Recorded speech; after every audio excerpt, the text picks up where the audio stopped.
Welcome to my YouTube channel RKGSPCM Classes. अम्ल, क्षारक और लवण। Chapter number 2। अम्ल पुरानी अवधारणा के अनुसार जो पदार्थ स्वाद में खट्टे होते हैं अम्ल कहलाते हैं, जो कसैले वो क्षारक कहलाएंगे। जब दोनों आपस में रिएक्ट करेंगे तो लवण बनेगा यानी साल्ट, और वो क्या होगा आपका नमकीन। तो भाई अम्ल स्वाद में खट्टे होंगे तो इन्हें अम्ल कहेंगे, लेकिन यहाँ पर आर्हेनियस, पहली चीज तो देखिए स्वाद में खट्टे अम्ल जो होंगे वो स्वाद में खट्टे होंगे, पहली चीज। दूसरी चीज आर्हेनियस ने क्या कहा इसके बारे में? आर्हेनियस के अनुसार वे पदार्थ जो जलीय विलयन में H+ आयन देते हैं वो अम्ल कहलाते हैं। जलीय विलयन में H+ आयन देंगे अम्ल कहलाएंगे। एग्जाम्पल क्या आपका HCl है, ये इसको जब हम वियोजित करेंगे तो H+ और Cl- H+ आयन देंगे तो अम्ल कहलाएंगे। CH3COOH, ये जब जल में वियोजित करेंगे तो CH3COO- और H+ आयन, तो ये प्लस आयन में टूट रहा है।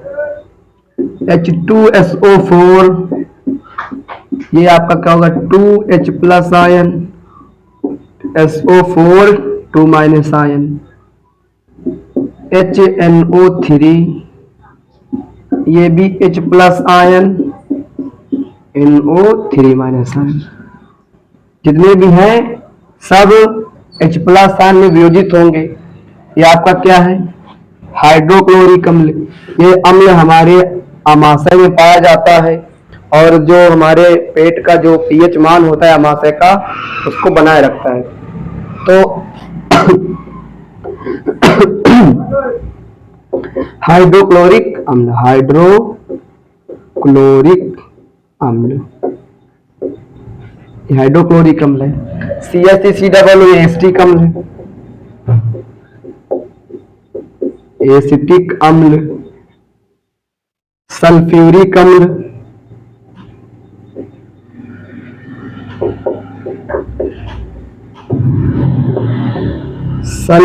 अम्ल, नाइट्रिक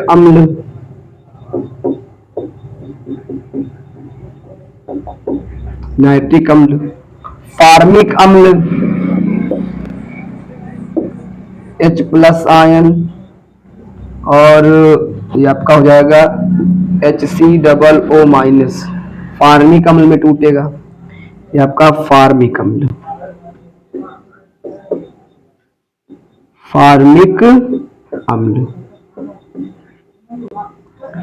और ऑक्सैलिक अम्ल, जिसको ऐसे भी लिख सकते हैं, ये आपका ऑक्सैलिक अम्ल है।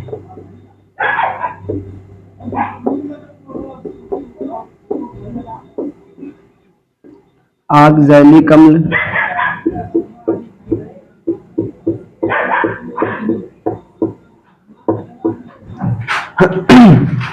यानी कि आर्हेनियस के अनुसार, आर्हेनियस ने बताया कि वे पदार्थ जो जलीय विलयन में वियोजित हो करके H+ आयन देते हैं अम्ल कहलाते हैं। यानी हाइड्रोक्लोरिक अम्ल HCl H+ ion, Cl- ion. Acetic अम्ल CH3COOH, CH3COO- ion plus H+ ion. Sulphuric अम्ल H2SO4 2H+ ion, SO4 2- ion. Nitric अम्ल HNO3 H+ ion, HNO3- ion. Formic अम्ल HCOOH H+ ion, HCOO- ion. Oxalic अम्ल COOH single bond COOH, COOH- ion और 2H+ ion. यानी कि जो जल में वियोजित करेंगे H+ आयन में वियोजित होगा, टूट जाएगा, वो आपका अम्ल कहलाएगा। और क्षार क्या होगा?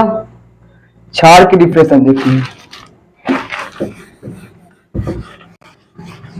थोड़ा बंद कर दो इसको। तो कुछ अम्ल है जैसे आपका टार्टरिक अम्ल, टार्टरिक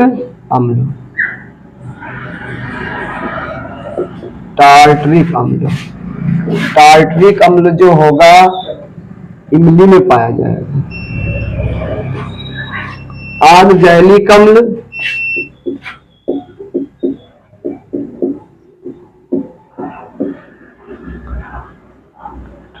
ऑक्सैलिक अम्ल आपका टमाटर में पाया जाता है। फार्मिक अम्ल, फार्मिक अम्ल है वो चींटियों में पाया जाता है। एसिटिक अम्ल,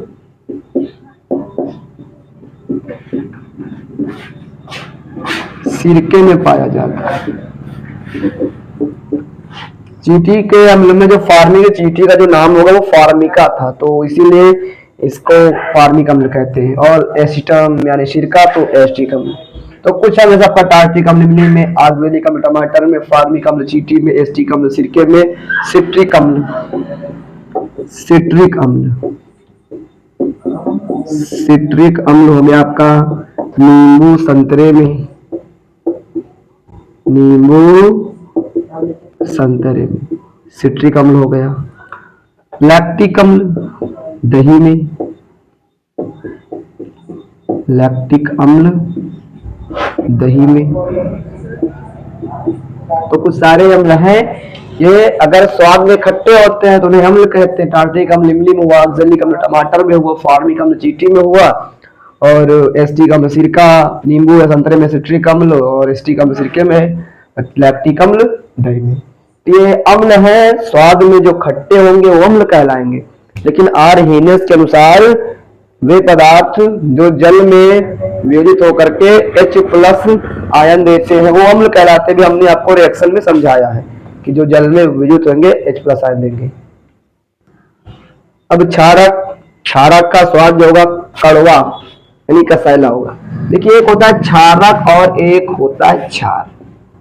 तो कहते हैं ना कि सभी क्षार क्षारक हो सकते हैं, मगर सभी क्षार क्षारक हो सकते हैं लेकिन सभी क्षारक क्षार नहीं हो सकते। यानी जो लिक्विड फॉर्म होगा वो क्षारक का क्षार कहा जाता है। तो इनका जो स्वाद होता है वो होता है कसैला, इनका स्वाद कसैला होता है यानी कड़वा है समझो, ठीक। तो कसैला स्वाद होगा तो उसको अपनी स्वाद के अनुसार हम लोग पहचानते हैं। लेकिन आर्हेनियस ने इसके बारे में फिर बताया है कि वे पदार्थ यानी आर्हेनियस, आर्हेनियस, आर्हेनियस के अनुसार, आर्हेनियस के अनुसार, आर्हेनियस के अनुसार वे पदार्थ जो जल में वियोजित हो करके OH- आयन देंगे वो क्षारक कहलाएंगे। जैसे आपका NaOH, इसको कहते हैं sodium hydroxide, sodium hydroxide.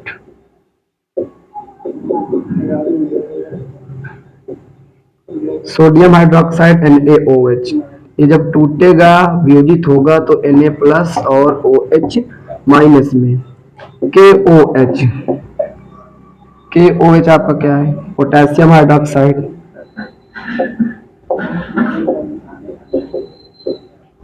Potassium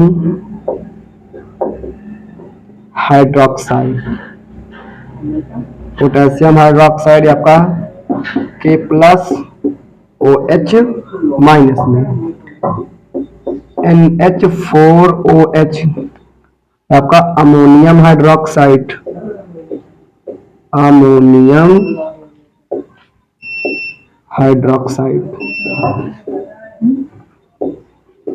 ये आपका क्या होगा, हो जाएगा आपका NH4+ और OH-। Sodium hydroxide, potassium hydroxide और अमोनियम हाइड्रोक्साइड और एल्कोहल, एल्कोहल भी क्षारीय प्रकृति के भी होते हैं। फिनाल जो आपका होगा आगे पढ़ेंगे वो अम्लीय प्रकृति का होता है। तो ये आर्हेनियस के अनुसार वे पदार्थ जो जल में वियोजित हो करके OH- आयन देते हैं वो क्षारक कहलाते हैं। आगे क्या है, इस स्वाद में कसैले होते हैं यानी तीक्ष्ण होते हैं और जल में वियोजित होकर के OH- आयन देते हैं। अभी तक आपने देखा अम्ल जो होंगे स्वाद में खट्टे होते हैं, क्षारक कसैले होते हैं। आर्हेनियस ने बताया कि वे पदार्थ जो जल में वियोजित होकर के H+ आयन देते हैं वो अम्ल कहलाते हैं, और जो जल में वियोजित होकर के OH माइनस आयन देते हैं वो क्षारक कहलाते हैं। तो आर हीनेस ने अपना अनुमत दिया है। Bronsted and Lowry, Bronsted Lowry के अकॉर्डिंग जो अम्ल क्षारक की परिभाषा हुई है, ब्रॉन्स्टेड ने बताया कि जो एसिड अम्ल होंगे वो क्या होंगे, प्रोटॉन दाता होंगे, प्रोटॉन दाता। देखिए डिफिनेशन मेरे पास समय नहीं रहता इसमें लिखाने के, तो मैं आप लोगों को समझाए दे रहा हूँ। आप लोग इसकी डेफिनेशन बुक से देखकर लिख लेना, जो समझ में बताते रहिए। अम्ल जो होगा प्रोटॉन दाता है। बेसिक चीजें हैं, बहुत कठिन नहीं है, बस केवल क्या ध्यान देते रहे सभी लोग। अम्ल प्रोटॉन दाता है और क्षारक जो है प्रोटॉन ग्राही है, प्रोटॉन ग्राही, प्रोटॉन ग्राही।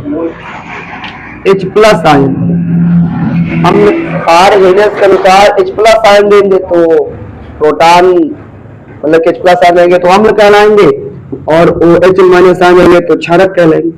लेकिन अम्ल के और ब्रॉन्स्टेड लॉरी के अनुसार अम्ल क्या होंगे, प्रोटॉन दाता। अगर प्रोटॉन दाता यानी दैनिक प्रवृत्ति रखेंगे तो अम्ल है, प्रोटॉन ग्राही है तो वो क्षारक है। अब प्रोटॉन दाता प्रोटॉन ग्राही मतलब ये हुआ कि अगर H प्लस आयन होगा, H प्लस आयन में एक इलेक्ट्रॉन है और एक इलेक्ट्रॉन का जितना आवेश होता है उतना ही आवेश प्रोटॉन पे होता है। अब इलेक्ट्रॉन और माइनस का आवेश होता है, प्रोटॉन और प्लस का आवेश होता है। तो अम्ल के अनुसार, अरे ब्रॉन्स्टेड लॉरी के अनुसार जो अम्ल होगा वो प्रोटॉन दाता होगा और क्षारक जो होगा प्रोटॉन ग्राही। तो इस पर एक इलेक्ट्रॉन माइनस का, एक इलेक्ट्रॉन इस पर माइनस का, ये क्या होगा, ग्रहण करेगा एक इलेक्ट्रॉन, ये निकालेगा, त्यागेगा। तो H प्लस आयन को हाइड्रोजन आयन कहेंगे और OH माइनस को हाइड्रोक्साइड आयन। तो ये प्रोटॉन ग्राही और ये प्रोटॉन दाता। तो ब्रॉन्स्टेड लॉरी के अनुसार क्या हुआ कि ये पदार्थ जो प्रोटॉन दाता होते हैं अम्ल कहलाते हैं और जो प्रोटॉन ग्राही होते हैं क्षारक कहलाते हैं। इसके बाद तो इसके बाद आपने अभी देखा कि अम्ल की डिफिनेशन क्या है, अम्ल क्या है, क्षारक क्या है। और इसके बाद देखिए अब अम्ल के प्रकार, अम्ल को कितने भागों में क्लासिफिकेशन किया गया है। तो अम्ल को दो भागों में बांटा गया है, अम्ल को दो प्रकार का बताया गया है। एक आपका क्या है, प्रबल अम्ल, और एक आपका दुर्बल अम्ल। तो प्रबल अम्ल का मतलब क्या हुआ, जैसे कि आपका HCl, HCl जब जल में वियोजित करेंगे तो पूरा पूरा वियोजित हो जाएगा, H plus ion Cl minus. तो अगर हाइड्रोजन आयन जल में वियोजित करने पर पूरा पूरा वियोजित हो जाए, अलग हो जाए, तो प्रबल अम्ल कहलाएगा। और जैसे कि आपका एसिटिक अम्ल है CH3COO, अगर इसको तोड़ेंगे तो ये क्या हो जाएगा आपका CH3 और COO minus plus H plus है। अब इसमें ध्यान दीजिए, यहाँ पे H3 यानी यहाँ पे भी हाइड्रोजन परमाणु है, यहाँ पे एक निकाल रहा लेकिन इसमें अभी भी बच रहे हैं, तो आपका क्या होगा, दुर्बल। यानी कि हाइड्रोजन परमाणु पूरा पूरा अगर वियोजित हो जाएगा तो आपका वो प्रबल, और पूरा पूरा वियोजित नहीं होगा तो दुर्बल। जैसे एक एग्जांपल है यहाँ आपका, जैसे लिखिए H2SO4, H2SO4। अब ये पूरा पूरा वियोजित होगा तो आपका क्या हो जाएगा, आपका हो जाएगा 2H प्लस आयन और SO4 2 माइनस। तो ध्यान देने वाली बात यही है कि अगर जल में वियोजित करने पर H प्लस आयन पूर्ण रूप से वियोजित हो जाता है तो प्रबल अम्ल कहलाएंगे, और पूर्ण रूप से वियोजित नहीं हो रहा है तो दुर्बल अम्ल कहलाएंगे। इसके बाद क्षारक, प्रबल क्षारक, दुर्बल क्षारक। प्रबल क्षारक, क्षारक मतलब एक है, बस केवल क्या है कि जो क्षार होंगे वो लिक्विड फॉर्म कहलाएंगे, और क्षारक में हर प्रकार का उसका अवस्था आ जाएगी, ठोस और गैस हर फॉर्म में आएगी। तो क्षारक भी प्रबल क्षारक, दुर्बल क्षारक, प्रबल और दुर्बल, प्रबल क्षारक, दुर्बल क्षारक। प्रबल क्षारक क्या होगा, जैसे कि आपका NaOH है, ये प्रबल क्षारक है, यानी इसमें पूरा पूरा वियोजित हो रहा है H प्लस आयन और OH माइनस आयन। लेकिन NH4OH ये दुर्बल क्षारक में आएगा, क्योंकि इसमें H4 प्लस और OH माइनस। इसमें भी H प्लस माने कि H जो है अलग है, यानी कि H का जो पोर्शन है पूरा पूरा अलग हो जाए, टूट जाए, तो आपका दुर्बल। तो प्रबल क्षारक, दुर्बल क्षारक। तो बस यही है कि अम्ल क्या है, अम्ल किसे कहते हैं, आर्हीनियस के अनुसार इसकी परिभाषा क्या होगी, ब्राउनस्टेड-लहरी के अनुसार इसकी परिभाषा क्या होगी, प्रबल अम्ल क्या है, दुर्बल अम्ल क्या है, प्रबल क्षारक क्या है, दुर्बल क्षारक क्या है। इसके आगे देखिए, अम्ल क्षारक आप जान चुके हैं। इसके बाद लवण क्या होता है, इसको साल्ट बोलते हैं, लवण। देखिए एक आप आगे पढ़ेंगे, होता हैलोजन। हैलोजन, हैलोजन का मतलब होता है कि इसमें समुद्री नमक यानी समुद्री लवण यानी समुद्र में जितने भी तत्व पाए जाते हैं, आइन, आयोडीन, क्लोरीन, फ्लोरीन, ब्रोमीन, अधिकतर इन्हीं से मिलकर के हम लोग नमक का उपयोग बनाते हैं। तो हैलोजन है आपका। तो फिलहाल लवण की परिभाषा क्या होगी, जब अम्ल और क्षार की क्रिया, अम्ल और क्षार, क्षार यानी क्षारक, बात वही है। अम्ल और क्षार क्रिया जब कराएंगे तो आपका लवण मिलेगा और जल बनेगा, यानी कि H2O बनेगा और सॉल्ट। तो अम्ल और क्षार की क्रिया कराने पर लवण और जल बनता है और इस क्रिया को उदासीनीकरण अभिक्रिया कहते हैं। उदासीनीकरण।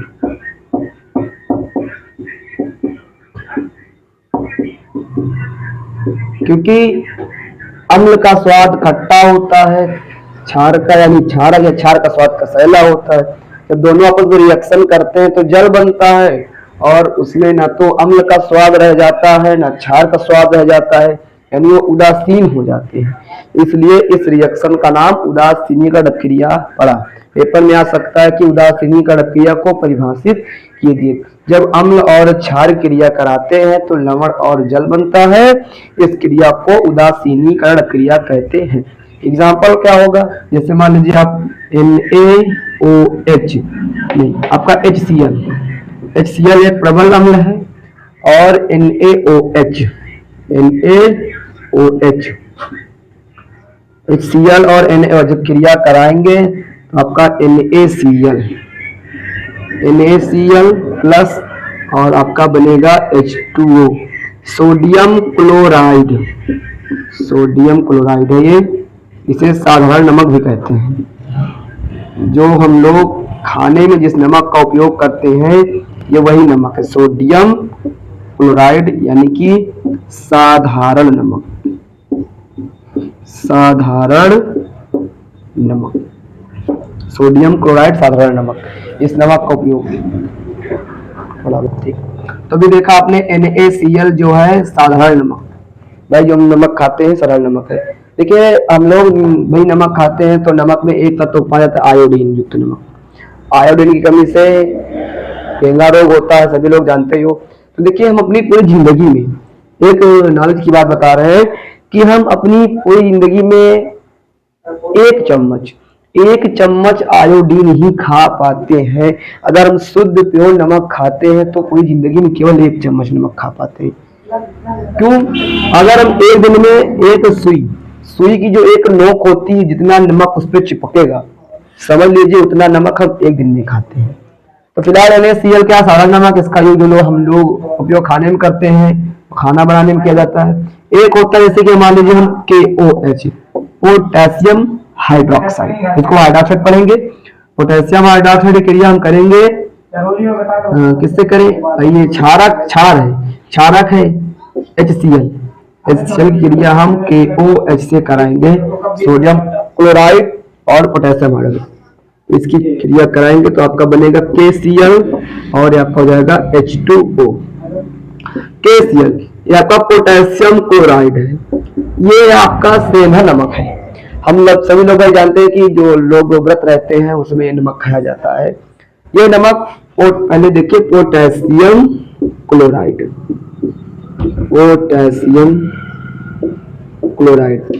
पोटेशियम क्लोराइड है, ये साधारण नमक में इसको सेंधा नमक भी बोलते हैं हम सभी लोग, सेंधा नमक, यानी जो नमक हम सभी लोग व्रत में खाते हैं वही नमक है सेंधा नमक।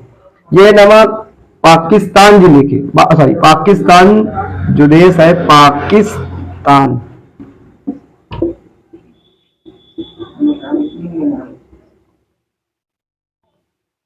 पाकिस्तान के मोंटगोमरी नामक स्थान में,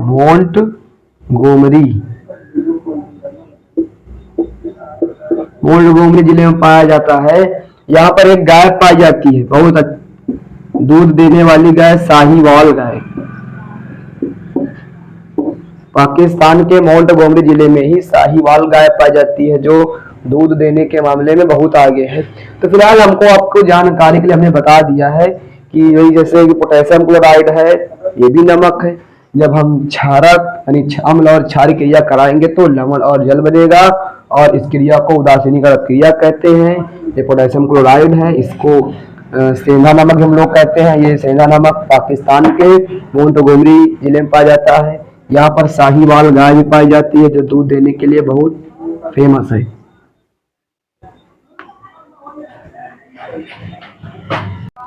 तो आज हमने आप सभी लोगों को केवल इंट्रोडक्शन दिया है कि अम्ल, क्षारक और लवण क्या है। अम्ल के बारे में बताया, क्षारक के बारे में बताया, लवण के बारे में। आज यहीं तक, और आप सभी लोगों को कल की क्लास में हम सब समझाएंगे। धन्यवाद।